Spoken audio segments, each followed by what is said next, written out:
नमस्कार दोस्तों, एक नई लर्निंग के साथ हाजिर हूँ। और आज के इस लर्निंग में हम लोग जानेंगे कंपनी को। जो कंपनी हम कहते हैं ना, ब्लीचिंग पाउडर बनाने वाली या सीड्स बनाने वाली कंपनी है। और जो कंपनी की जो खास करके स्टॉक मार्केट में लिस्टेड है, और लिस्टेड के बाद इसकी पोटेंशियल्स बढ़ी, वो काफ़ी काबिल तारीफ वाली बात है। कुछ दिनों से लगातार स्टॉक में जंप करती हुई नजर आती है। क्या लगता है कि स्टॉक को लेकर के क्या क्या एक्सपेक्टेशन है मार्केट को, क्या क्या पोटेंशियल्स बनती है? तो चलिए आज की लर्निंग में हम लोग इसी चीज़ को समझने के प्रयास करेंगे। जहाँ फिलहाल यदि हम चार्ट लेवल को देखा जाए तो ये कहती है पिछले एक साल में अपनी ऊंचाइयों पे लगातार बढ़ती हुई नजर आती है। और पिछले दिनों से वॉल्यूम में बहुत तगड़ी जंप आई, मतलब मार्केट में जहाँ इंटरेस्ट नहीं था वहाँ इस कंपनी के लिए बड़ा इंटरेस्ट की बात किया जा रहा है। इंटरेस्ट किस बात को लेकर के? जो ब्रेकआउट हुआ वो कब का डेटा की बात कर रहा है? वो कह रहा है 2 साल पहले, खास करके जुलाई 23 में जो डेटा हाई पे पीक पे था, उस डेटा को तोड़ती हुई नजर आती है रिकॉर्ड को। ऐसा यदि पिछले रिकॉर्ड को देखा जाए तो वो 2022 का रिकॉर्ड था। हो सकता है जिस हिसाब से यहाँ पे वॉल्यूम इंक्रीज किया है तो भी रिकॉर्ड तोड़ के आगे निकल जाए। क्या लगता है कि फंडामेंटल इतने स्ट्रॉन्ग पोजीशंस में है, जो कि लास्ट कुछ दिनों से तो लगातार कंसोलिडेट हो रही थी इसकी चार्ट ग्राफ? क्या लगता है? चलिए इसके हम एक एक्सपर्ट की तरफ समझने की प्रयास करेंगे, जहाँ पे कंपनी को बिजनेस से लेकर के स्टॉक मार्केट के रिएक्शंस और ट्रेंड तक की व्यू को हम समझेंगे। जहाँ कहती है कंपनी को लेकर के इनके प्रोडक्टिविटी में यदि देखा जाए तो कहती है इनके पास प्रोडक्ट में सल्फ्रिक्स एसिड से लेकर के और क्लोरामाइन्स प्यूरिकल्स, मतलब एक तरह से ये मानी केमिकल्स इंडस्ट्री से बिलोंग करती है एसिड्स, और ये सारी चीज़ बनाती है। क्या केमिकल इंडस्ट्रीज के साथ साथ कंपनी का पास एक्सपोर्ट का भी काम है, जो शायद इंडिया से बाहर भी अपनी प्रोडक्टिविटी को बेचता है, जहाँ पे कहती है कि हम अलग अलग कंट्रियों में बेचते हैं। तो अच्छी बात है। अब इसकी ग्रोथ लेवल की तरफ हम देखें तो ये जो इनका ग्रोथ लेवल दर्शाता है, यदि क्वार्टर ऑन क्वार्टर बेसिस का आप देखेंगे तो कहती है कि यहाँ से लेकर के यहाँ तक ट्रेंडिंग व्यू क्या कहता है? कहता है एक गिरता हुआ नजर आता है। चाहे प्रॉफिटेबिलिटी को देखेंगे तो लगता है कि अच्छा नियर अबाउट द सेम है, उसमें कोई बड़ी हलचल नहीं हुआ था। लेकिन सेल्स में करीब करीब कह सकते हैं कि 35% की गिरावट के साथ साथ इबिटा में 28% तक की गिरावट दर्ज करती है। किसके अकॉर्डिंग? इसके अकॉर्डिंग। यदि इसके अकॉर्डिंग कंपेयर करके देखें तो भी कुछ आंकड़ा देता है। इसीलिए हमेशा दोनों पक्ष को देखना चाहिए, चाहे वो क्यू और क्यू का डेटा हो या फिर वाई और वाई का डेटा ही क्यों। अब ईयर ऑन ईयर बेसिस में क्या हुआ? कंपनी के पास इससे पहले साल तक कंपनी में अच्छी खासी ग्रो लेवल चल रही थी, लेकिन यहाँ आकर के 2023-24 के दौरान में इनकी रुकावट हो गई को लेकर के सेल्स को। आखिर क्यों हुआ? यदि कंपेयर किया जाए ओनली ओनली ऑन इससे तो लगता है कि अच्छा बड़ी गिरावट दर्ज करती है, जिसमें करीब करीब 47-50% मान लेते हैं, 50% की गिरावट सेल्स। लेकिन दोनों का ट्रेंडिंग व्यू क्या कहता है? तो क्वार्टर ऑन क्वार्टर बेसिस में सस्टेनेबिलिटी के साथ कामकाज कर रही है फिलहाल जून में, क्योंकि कंपेरिजन मार्च के अकॉर्डिंग सस्टेन कर रही है। ईयरली बेसिस का कहता है कि यहाँ पे थोड़ा सा गिरावट था। अब क्या लगता है कि इस सितंबर का जो रिजल्ट आने वाला है या रिजल्ट आया, रिजल्ट आने वाला होगा, उस पर चर्चा करेंगे। उसका क्या एक्सपेक्टेशन है मार्केट?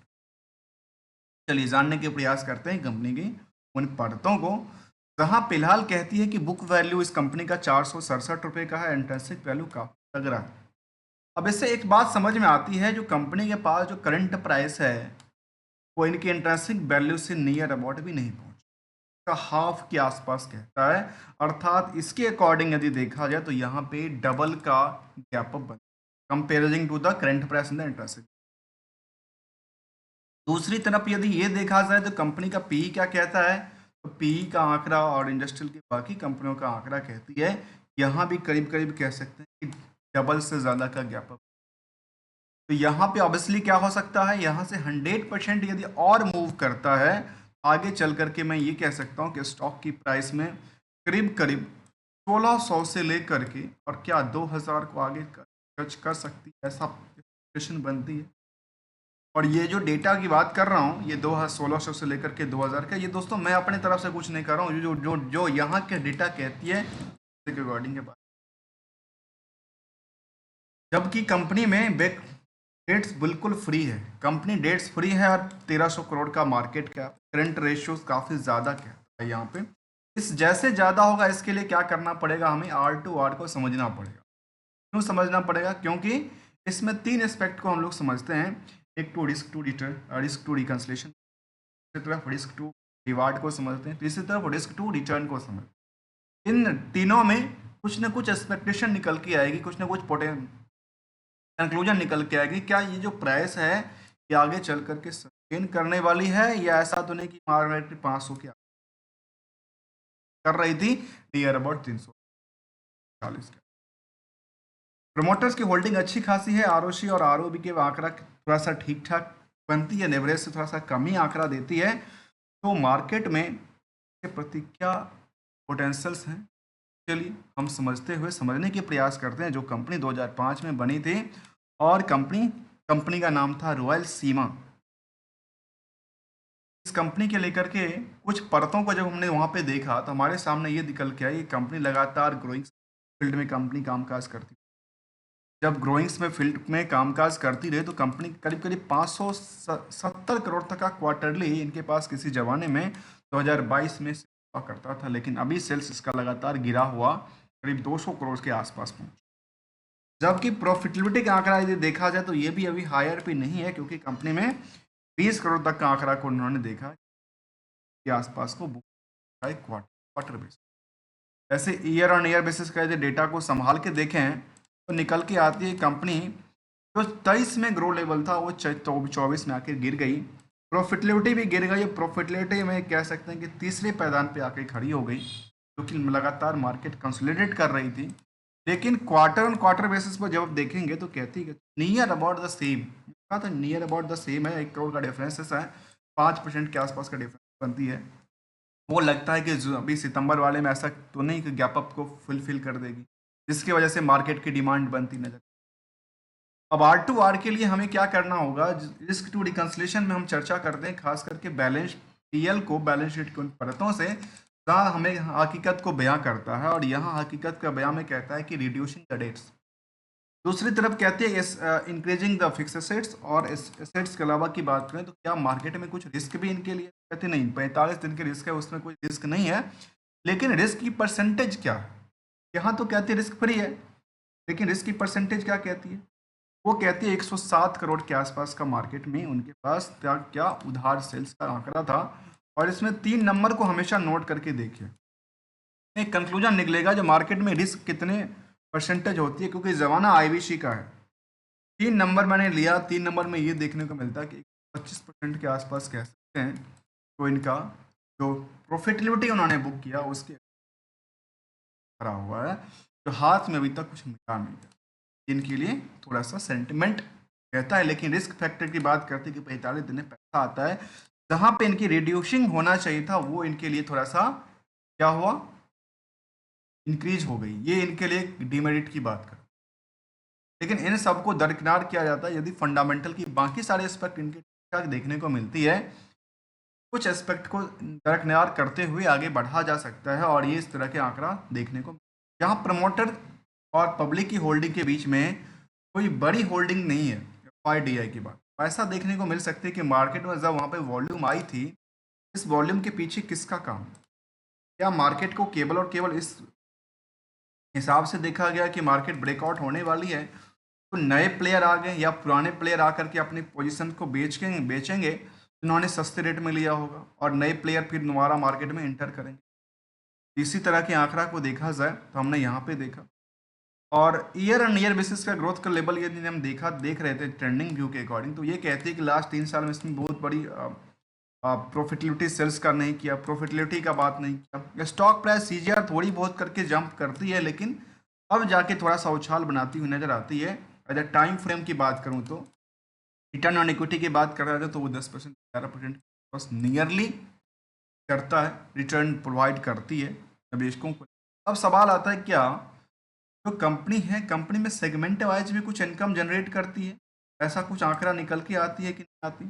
कहते हैं सेगमेंट वाइज भी कंपनी के पास रिवेन्यू सोर्स बनती है, और इसका आंकड़ा ये कहती है कि सबसे ज़्यादा कंपनी में केमिकल इंडस्ट्री से क्लियर निकल के आ कि कंपनी केमिकल इंडस्ट्री से सबसे ज़्यादा पैसा कमाती है।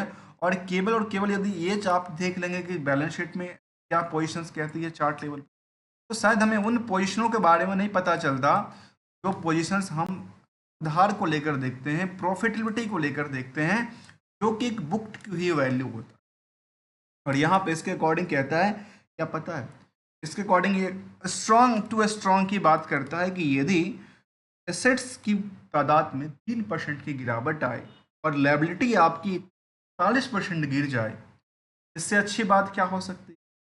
मतलब आपकी एसेट्स की वैल्यूएशंस अच्छी खासी थी, जहाँ पे हमने कहा कि इनके पास इंट्रिंसिक वैल्यू या जो पोजीशंस हैं वो काफ़ी अच्छा है, जिसकी वजह से आगे चल करके वैसा हो सकता है जो मार्केट इंट्रिंसिक वैल्यू को कम से कम टच करे, तो शायद ये हो सकता है कि यहाँ से डबल 100% के आसपास 100% और जाएगा, तो मार्केट के लिए एक नई ऊंचाई पे पहुंचने में कोई कसर नहीं छोड़ता है।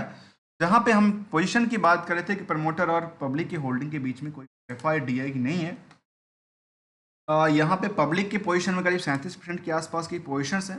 100% के आसपास रिटेल की बात निकल के आती, जो उन्होंने 1% होल्डिंग होल्ड कर रखी हो। और यहाँ पे ये देखा जा रहा है नियर अबाउट द सेम कुछ ऐसे पोजीशन था जिसमें सेटअप होती नजर आई। ऐसा क्या बात हुआ कि मार्केट में कुछ पुराने प्लेयर निकल गए, नए प्लेयर एंट्री के साथ साथ करीब करीब 46, मैं कहता हूँ 50,000 के आसपास के लोगों की यहाँ स्टॉक। और कंपनी अपने निवेशकों को रिस्क टू रिवार्ड में क्या देती है, वो कहते हैं हम या तो कंपनी कभी बोनस देती है, कभी डिविडेंड की पार्ट देती है, और कुछ राइट इशू की पार्ट देती होगी, कंपनी में थोड़ा स्टेक बढ़ सके, ऐसा कुछ देती है या नहीं देती है। इसकी तरफ तुम देखा जाए तो कंपनी के बारे में देखते हैं तो कंपनी कहती है कंपनी हर साल कुछ ना कुछ अपने निवेशकों को अपने कुछ देती है। इसको कहते हैं risk to reward. Risk to reward में कंपनी ने दिया, फंडामेंटल में दिया, रिस्क टू रिकंसिडरेशन ठीक ठाक देखने को मिलता है, रिस्क टू रिवार्ड देखने को मिला है। अब इसी कंपेरिजन से देखा जाए तो मार्केट में इनके लिए इन पैरतों को देखा जाए तो वो कहती है इसके पास सेगमेंट वाइज में हमने देखा कि अच्छी खासी ग्रोथ थी। Comparing with the Sensex performance level काफ़ी बेटर रहा है लास्ट 10 सालों में। कुछ दिनों से थोड़ा सा प्रेशर चल रहा था, लेकिन तब भी मार्केट में उछाल बनी रही है टाइम टू टाइम आज के डेट की करें तो। इसीलिए कहते हैं थोड़ा सा मार्केट में रिस्क होता है, लेकिन रिस्क के साथ साथ थोड़ा सा क्या बनती है, पैसा भी निकल के आती है। और कई बार कुछ पैसे निकल भी जाते हैं, इसके लिए कुछ गोल्डन रूल को भी समझना चाहिए। तो रिस्क टू रिटर्न में बनती है कि पिछले 6 महीने में कंपनी में कल बनाई है जहाँ पे बहुत दिनों तक कंसोलिडेट भी करती रही। एक साल में करीब वही नियर अबाउट 34% के आसपास। और यहाँ पे एक चीज़ को समझने वाली बात है, जिन लोगों ने यहाँ पे लिया उनको यहाँ पे उन्होंने क्या करते हैं, बॉटम, एक कहावत है ना, बॉटम पे लिया टॉप पे बेचा, तो क्या होगा, प्रॉफिट बनेगा।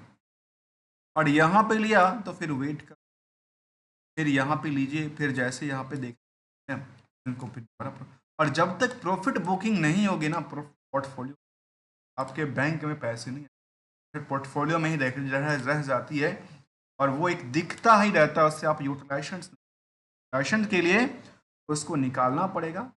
इसलिए इसको गोल्डन रूल हमेशा कहते हैं कि यदि खुद की फाइनेंशियल रिस्क क्या कहती है कि सबकी अपनी अपनी स्ट्रेटजी है, खुद की फाइनेंशियल रिस्क क्या कहता है, उस रिस्क के अकॉर्डिंग कहाँ पे क्या हो सकता है। यहाँ भी देखा गया कि मार्केट में लोग खरीदने वाले यहाँ बेचने वाले दोनों हैं, लेकिन क्या है, सब अपनी रिस्क फैक्टर के अकॉर्डिंग कामकाज करते नजर आते हैं। दोस्तों हमारे साइड से किसी भी स्टॉक को लेकर, किसी कंपनी को लेकर के कोई भी एडवाइजरीज या ट्रेडिंग की बात शामिल नहीं है, only as a learning purpose.